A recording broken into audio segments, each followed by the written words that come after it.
Beautiful day. This is our tea and tarot with Empress Black.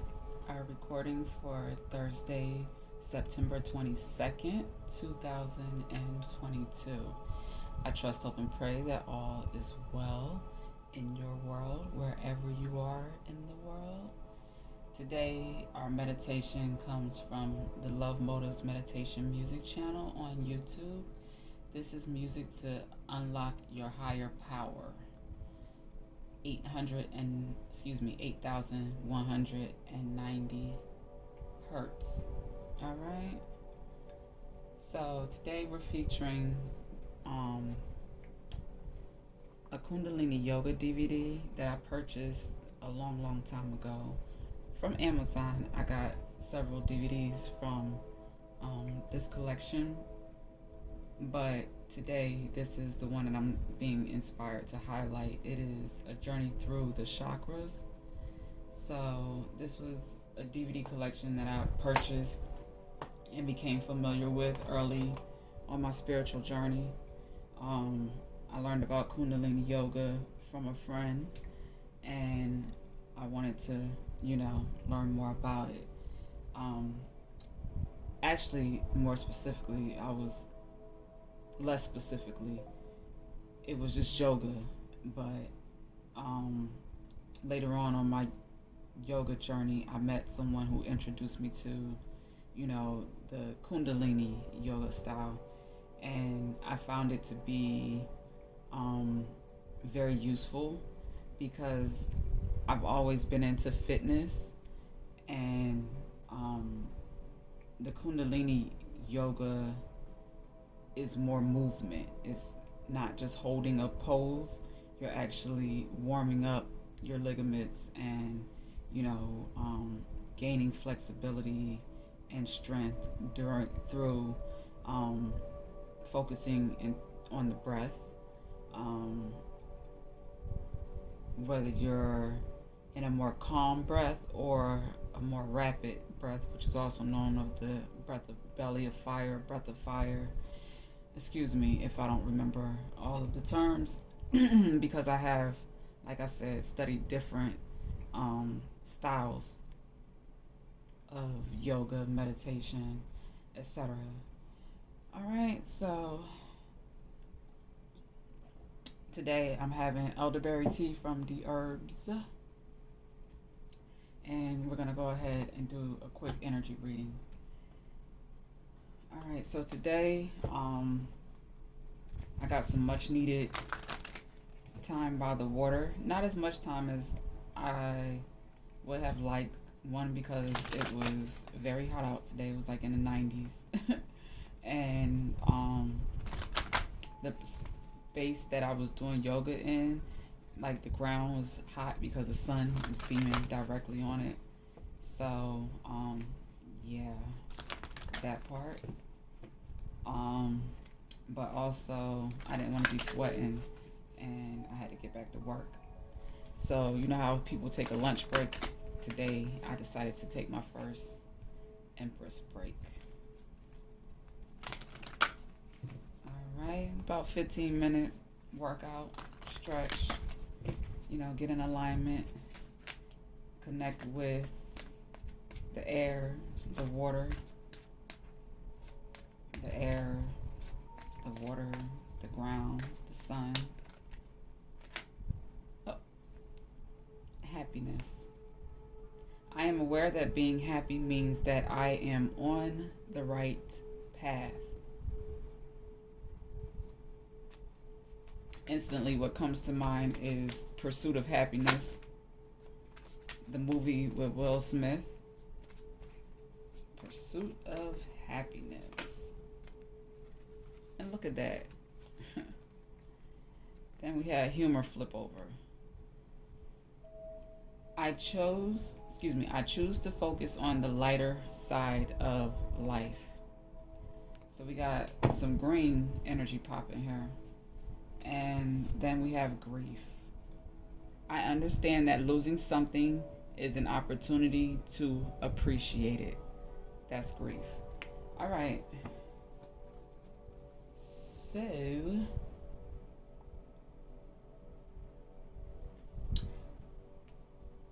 we're all pretty much familiar with, the concept of joy and happiness and laughter. We do things like, I don't know, what are those? I was just talking about this with a client earlier, pranking. Pranking people, to get a good laugh and to, get a good chuckle and, you know, entertain ourselves. So I think we're all pretty good with doing that. But let's start out with grief. Let's get a little in depth in grief today. Somebody needs this message here. Damn, my nail chipped already. That's whack. I understand that losing something is an opportunity to appreciate it. Nothing is gone forever. The belief that we have lost something, the belief that we have lost someone or something is merely an illusion to assist us in learning to appreciate our having had it in the first place. The emotion of grief and the sense of loss are absolutely real, but that is the point. The lesson of loss is not about the actual physical separation, because the parting is temporary and illusory. The point of the lesson is to acknowledge that the bonds of love never end and that we have not been abandoned. When you accept in your heart that you will be reunited with everything you have ever loved, it will give you the ability to move beyond your grief and derive something beneficial from the experience. To wallow in grief is to pass up the opportunity that you and your soul family have devised and learn nothing from it. Instead, allow your grief to take you to a place of deeper understanding. So, yeah. What I learned from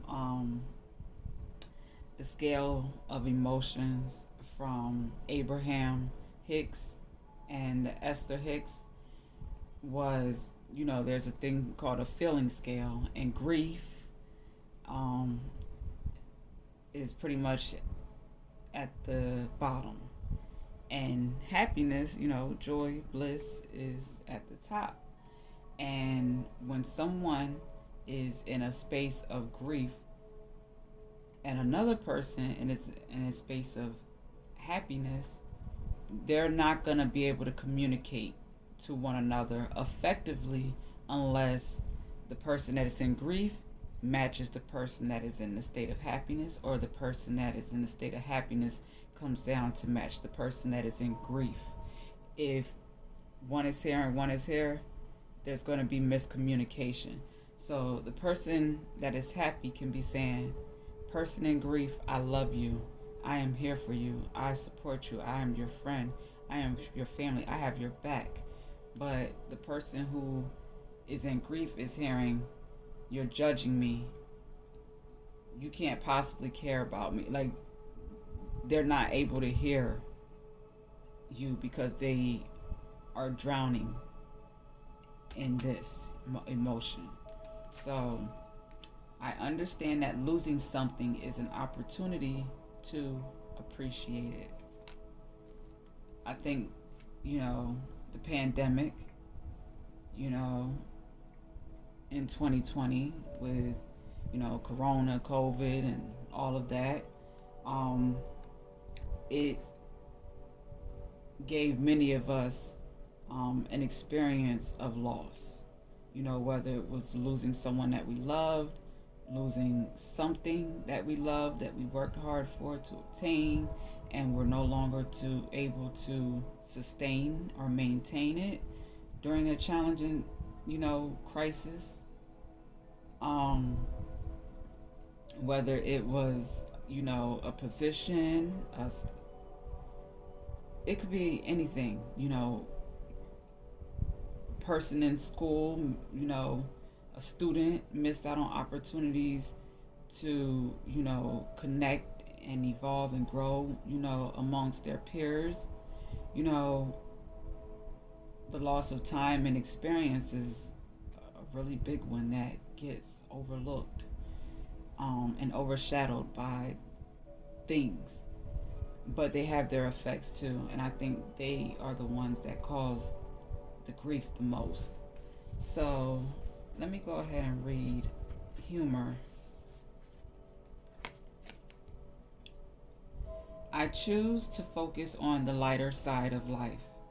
There are definitely parts of life that require your serious attention, but you have to learn to have fun. Don't neglect things that bring you joy or make you laugh. Besides the health benefits to your physical body, your emotional and mental bodies reap huge rewards from the art of joy. Seek out the people who make you feel good about being alive. Avoid cynicism and pessimism. Always look at your cup as being half full instead of half empty. The endless chatter of this physical dimension can seep into your conscious mind, so do your best to listen to happy music, read soul enriching fiction, and be wary of movies or TV shows that can darken your mood. Happy people attract happy people. And let's go ahead and get our last Soul's Journey lesson, happiness. I am aware that being happy means that I am on the right path. That is the affirmation. Before incarnating, your soul created a blueprint for you to follow in this physical dimension. The easiest way to chart this path is to follow your bliss. Life is full of choices and opportunities. Spirit, in its infinite wisdom, has given you the emotion of happiness to guide you. The signposts are always there, but you have to acknowledge them and have the courage to follow them. As you hold this card, do you feel that you are living a life of happiness? In what areas is it lacking? It may be time to be truthful with yourself. It may be time to be truthful with your soul self. Listen to its language and intuit if there is someone or a scenario holding you back from experiencing complete happiness. Even though it may be painful to admit, you need to be completely truthful. Be mindful of how happiness will affect every aspect of your life on your path. Also, intuit if there is someone else in your life who needs to be brought into the awareness of happiness. This is important to recognize as well. Others will want to learn from you, and whether you admit it or not, you can be their teacher. When you are filled with love and compassion, not only do you bring happiness into your life, but you lead others by example. Be the light. Like Jesus. Like Jesus.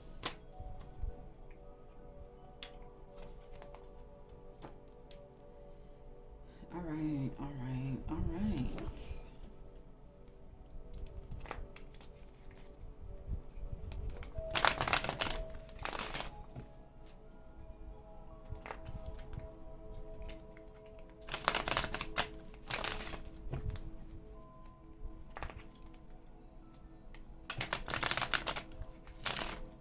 We've been picking up some really great energy, but also, challenging energy.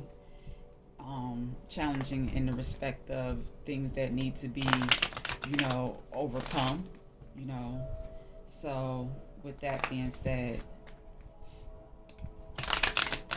the spiritual awakening is real. It's real. And solid teachers, responsible teachers, are most definitely in demand.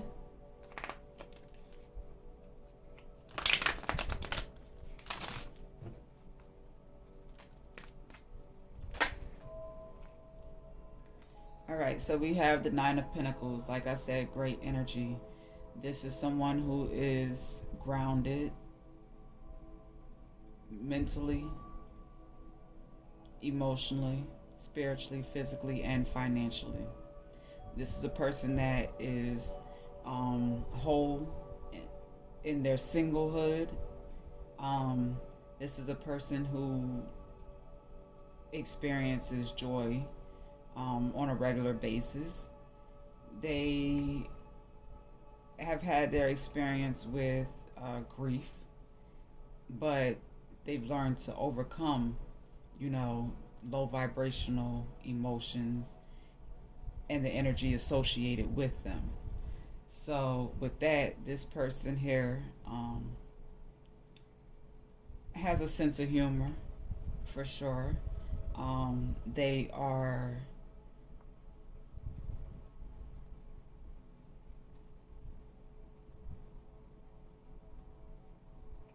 in tune with nature, and that's how they have gotten to this place of abundance, of stability, of comfort, of fruitfulness. They're very attractive, very confident, phenomenal self esteem, admired by many, valued and appreciated for whatever it is that they do.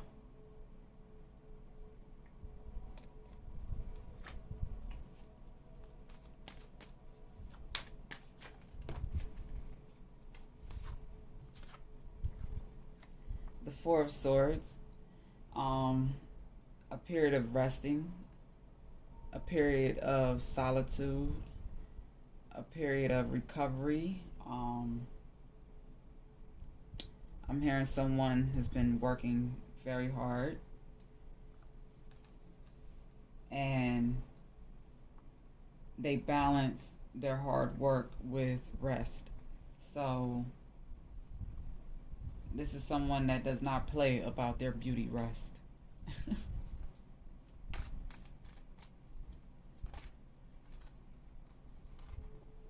Wow, you saw that. We have the Wheel of Fortune here with the Queen of Cups.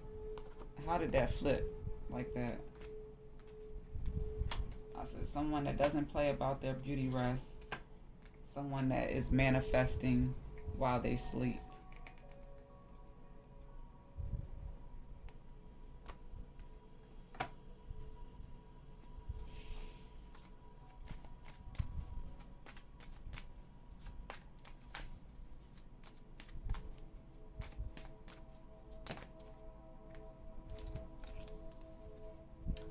Interesting. So we have the Two and the Three of Wands with Temperance. All right.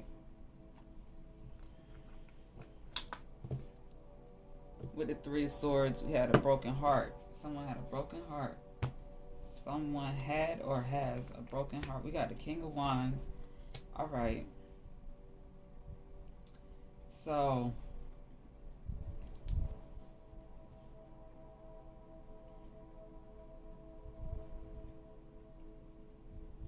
I'm hearing breakups have taken place and healing is taking place. That's what temperance is. Temperance is bringing healing um, to people that are setting out on a journey, either together or apart from one another, and they're both standing, one holding two wands, one holding three wands.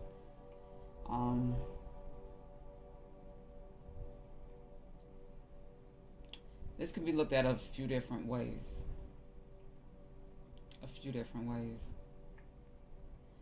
With temperance in between the two, that's the angel of balance, the angel of healing,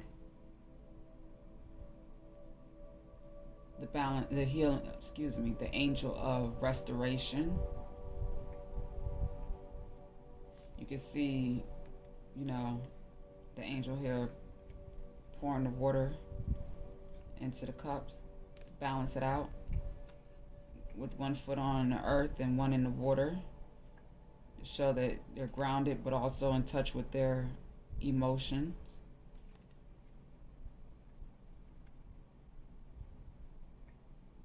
They have the ability to see both sides of a situation, which is why they're a great healer.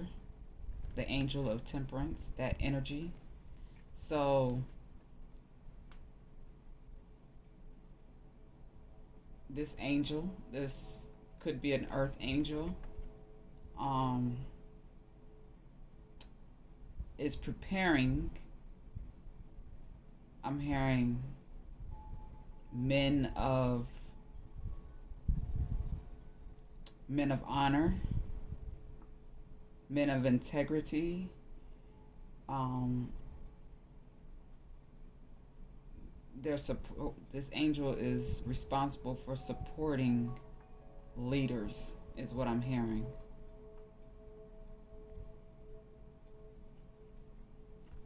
Men and women of honor.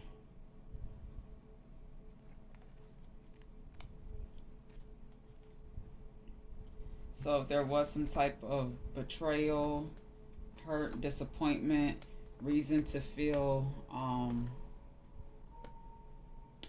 disconnected, distrusting, scared to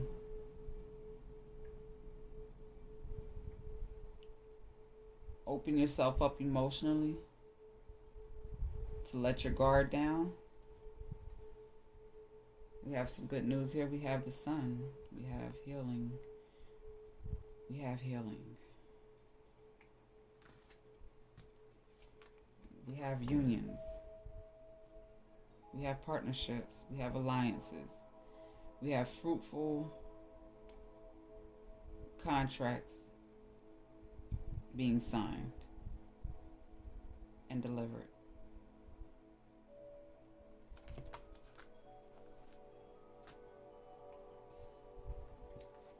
So that stubborn energy, it's time to transmute that and celebrate.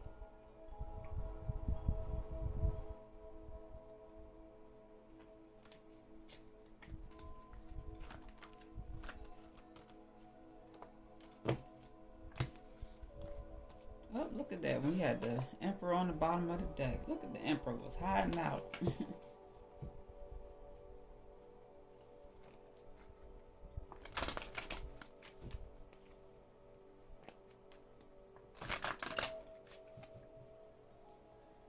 All right. Let's close this out with the Angels of Abundance message.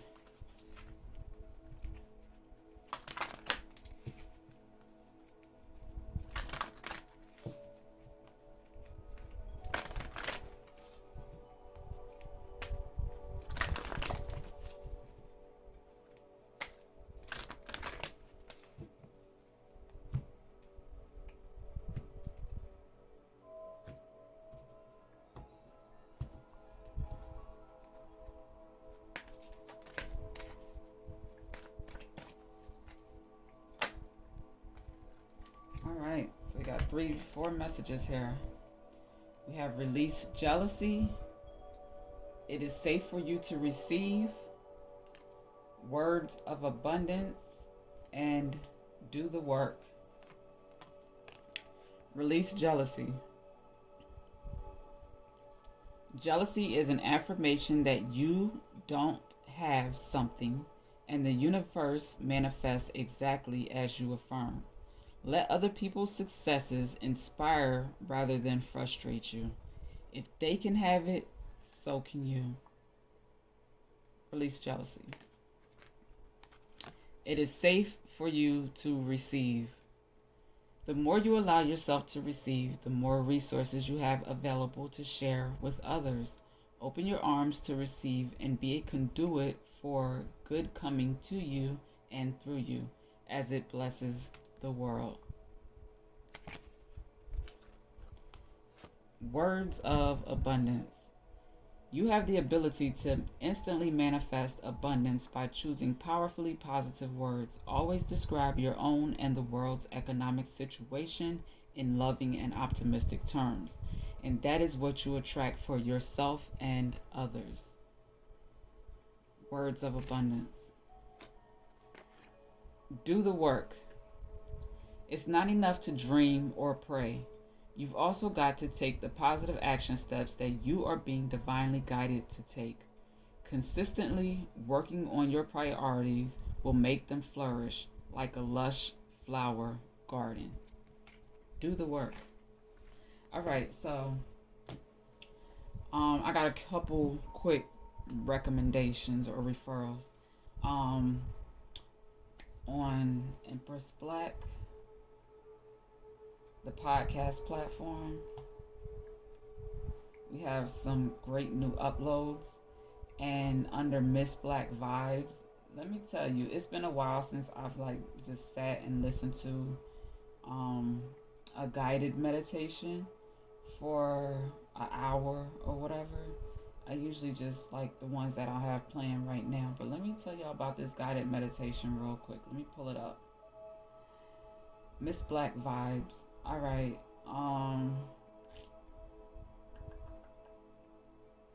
Where is it? Oh, it's at the top. The ultimate money mantra. All right, so Miss Being Tamara is, well, Being Tamara is her YouTube channel. Spirituality, business, locks, and homesteading is her thing.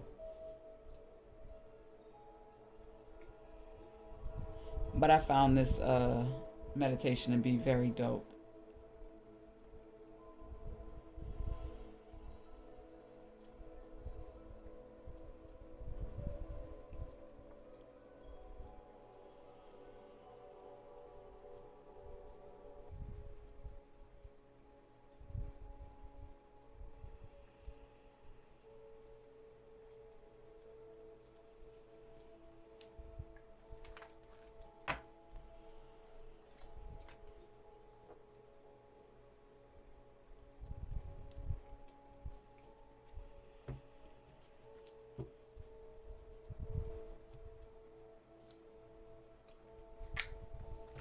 It is done.